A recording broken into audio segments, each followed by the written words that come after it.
Okay, I think we're live on YouTube, connecting Instagram as well.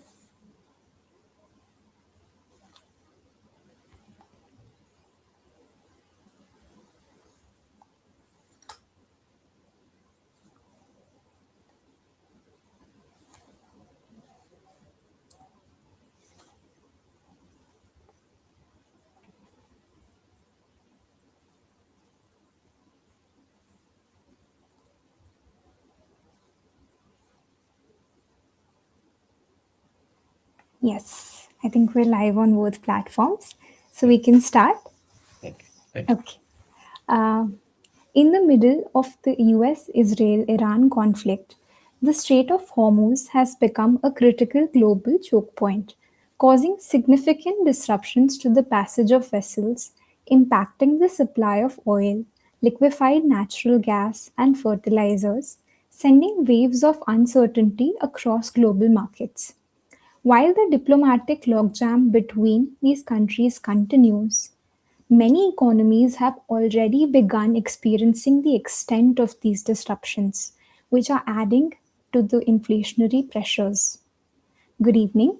In today's discussion, based on the recent EPW editorial titled Europe Should Resume Import of Piped Gas from Russia, we will try to analyze the implications of the present crisis, its impact across sectors, and attempt to examine the potential pathways for ensuring a more balanced and resilient energy security framework.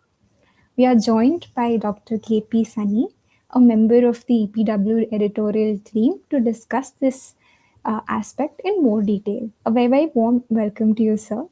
Thank you. So, to begin with, in my first question, I'd like to ask you this week's EPW editorial mentions how the present United States Israel war on Iran and Iran's subsequent blocking of the Strait of Hormuz has deeply impacted the supply of liquefied natural gas. Now, how is this disruption influencing global energy prices? And is it impacting some economies disproportionately more than the others? Yeah, it's a good question. The US-Israel war on Iran and the subsequent blocking of the shipping through the Strait of Hormuz have intensified volatility in global LNG and fertilizer markets. The Strait of Hormuz is a critical energy choke point through which a substantial share of global LNG and fertilizer trade passes. Qatar, one of the world's largest LNG exporters, is particularly vulnerable because most of its exports transit through this route. Damage to energy infrastructure and uncertainty regarding maritime security have sharply increased spot LNG prices across Asia.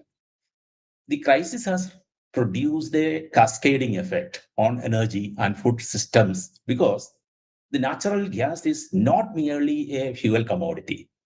It is also an essential feedstock for ammonia and urea production. Consequently, higher LNG prices directly raise fertilizer costs and agricultural production expenses. LNG prices, which had fallen to around $3 to $4 per million British thermal units during the pandemic induced uh, demand collapse in 2020, rose sharply after the Russia-Ukraine war in 2022 and have again increased following the Gulf conflict in 2026.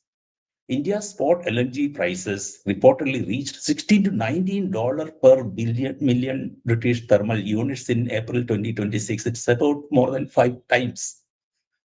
The impacts are highly uneven across economies. Advanced economies in Europe possess stronger fiscal capacity, diversified energy infrastructure, and greater bargaining power in LNG procurement. After the Russia-Ukraine war, Europe shifted aggressively towards imported LNG, effectively outbidding many developing countries in global spot markets. In contrast, the South Asian economies such as India, Pakistan, Bangladesh are far more vulnerable because of their dependence on imported LNG and fertilizer imports. Rising import bills widen trade deficits, intensify subsidy burdens, and create inflationary pressures. Right. Poorer economies are therefore disproportionately exposed to both energy insecurity and food insecurity. Hmm. Right. Thank you for laying out the context for us in such detail, sir, and for explaining why LNG is so critical to the functioning of the global economy, not just in terms of energy, but in terms of other sectors as well. So, coming to my next question, what are the kind of spillover effects of this crisis that you envisage, which will be coming to the other sectors as well? Yes, the spillover effects are likely to expand far beyond the energy sector. The most immediate impact will be on agriculture because natural gas constitutes the primary feedstock for fertilizer, particularly urea production. Any disruption in LNG supply or increase in gas prices rapidly translates into higher fertilizer prices, which may reduce fertilizer use by farmers, depress agricultural productivity, and aggravate food inflation. The crisis may also adversely affect manufacturing sector that depend heavily on gas and electricity inputs, in, including chemicals, petrochemicals, steel, cement, and transport. Higher fuel prices increase logistics and freight costs, thereby affecting supply chains and consumer prices more broadly. Inflationary pressures may compel central banks to maintain high interest rates, slowing investment and economic growth. Developing economies are especially vulnerable because rising energy and fertilizer subsidies place severe pressures on public finances. Countries with weak external balances may experience currency depreciation, rising debt servicing burdens, and reduced fiscal space for welfare expenditure. In regions already facing climate related stress, such as parts of Africa and South Asia, food shortages and livelihood disruptions could intensify migration pressures and social conflict. The crisis also exposes the fragility of the globalized energy system, where geopolitical conflicts in one region generate far reaching developmental consequences elsewhere. Energy insecurity is therefore no longer confined to fuel availability alone. It increasingly affects food systems, Right. macroeconomic stability, employment, and social cohesion. Right. Right. Thank you for explaining the extent of this crisis to us, sir, especially, uh, the fact that conflicts far removed from us geographically have such a deep impact on particular domestic economies, and especially vulnerable domestic economies who are already struggling with higher import bills. Um, Now coming to alternatives, can any alternative be presented to avert this imminent crisis that you're seeing, this multi-pronged imminent crisis? Yeah, there are alternatives can be thought about, some such as short-term and long-term solutions. In the short term, one possible measure to moderate the present crisis would be the partial restoration of Russian pipeline gas supplies to Europe through existing pipeline infrastructure. Before the Ukraine war in 2022, four major pipeline systems transported Russian natural gas to Europe through Ukraine, the Baltic Sea, and the Turkey. At present, only the Turk Stream pipeline remains fully operational. The Ukraine transit pipeline continues to function partially, transporting limited volumes of gas to Slovakia and Austria. Nord Stream 1 and 2, the offshore Baltic Sea pipeline connecting Russia and Germany, remain inactive following the 2022 sabotage attacks.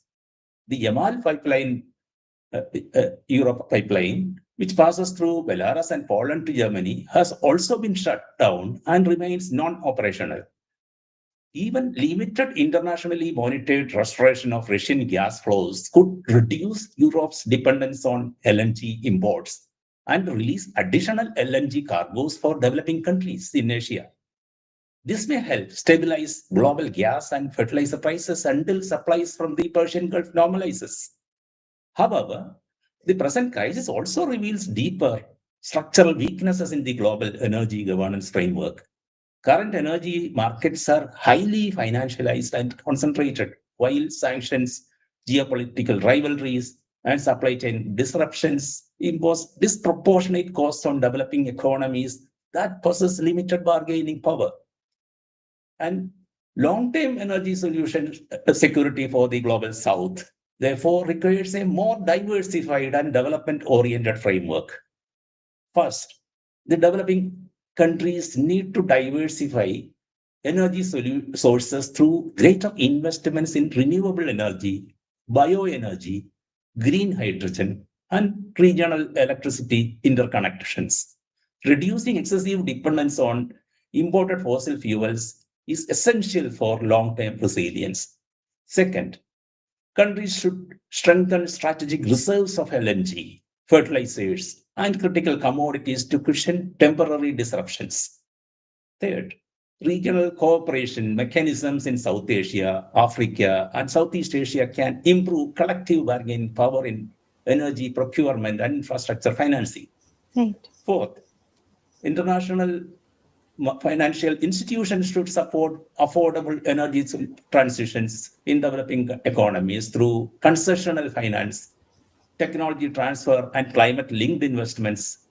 Existing global climate and energy governance frameworks often place transition burdens disproportionately on poorer countries without adequately addressing energy access and developmental priorities.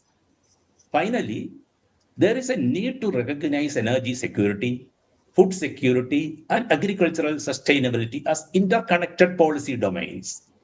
Future international energy frameworks must therefore move beyond narrow market efficiency considerations and incorporate equity, developmental justice, and supply stability, particularly for vulnerable economies in the global south.